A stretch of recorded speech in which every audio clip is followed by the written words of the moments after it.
എപ്പോഴെങ്കിലും നമുക്ക് ഒരു നനവ് വീട്ടിൻ്റെ അടിയിൽ കണ്ടു കഴിഞ്ഞാൽ അപ്പം തന്നെ ഇതിന് ആക്ഷൻ എടുക്കുക. അത് വെച്ചുകൊണ്ടിരുന്നു കഴിഞ്ഞാൽ ഇതുപോലെ വലിയൊരു മേജർ വർക്ക് നമുക്ക് ചെയ്യേണ്ടി വരും. നമ്മുടെ വീടിൻ്റെ റൂഫ് ഇതുപോലാണോ, അങ്ങനെയാണെങ്കിൽ അടി ലീക്ക് ഉണ്ടെങ്കിൽ നമുക്ക് ഈസി ആയിട്ട് അതിനെ പ്രൊട്ടക്റ്റ് ചെയ്യാൻ പറ്റും. ഇപ്പോൾ സ്ലോപ്പിംഗ് റൂഫിൻ്റെ അടിയിൽ ലീക്ക് ഉണ്ടെങ്കിൽ നമുക്ക് പർട്ടിക്കുലർ ഏരിയയിൽ എവിടെയാണെന്നുള്ള ഐഡൻറ്റിഫൈ ചെയ്യാൻ പറ്റുവാണെങ്കിൽ ആ ഏരിയയിൽ മാത്രമായിട്ട് നമുക്ക് വേണമെങ്കിൽ റെക്ടിഫൈ ചെയ്യാവുന്നേ ഉള്ളൂ. അതിനും സൊല്യൂഷൻസ് ഉണ്ട്. പക്ഷേ ഈ വീട് ഒരുപാട് സ്ഥലത്ത് ഇഷ്യൂ ഉണ്ടായിരുന്നു.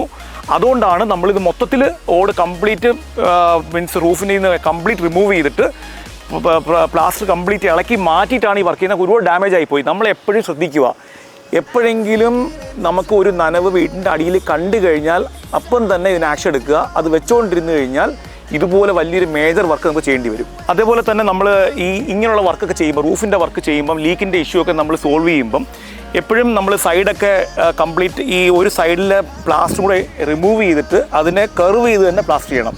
അല്ലാതെ നമ്മൾ ഇങ്ങനെ ആംഗിൾ വെച്ചിട്ട് നമ്മൾ പ്ലാസ്റ്റർ ചെയ്ത് നിർത്തരുത്. അത് എപ്പോഴും ശ്രദ്ധിക്കേണ്ട ഒരു കാര്യമാണ്. കർവ് ചെയ്ത് പ്ലാസ്റ്റർ ചെയ്യുക. നമ്മൾ ഇതെല്ലാം കഴിഞ്ഞിട്ട് ഈ കൊടുക്കുന്ന വെള്ളം പോകാനുള്ള ആ ഹോള്, ആ പൈപ്പ് വെച്ചേക്കുന്നത് അത് ചെറുതായി പോകരുത്. ഇത് പഴയ പൈപ്പാണ്.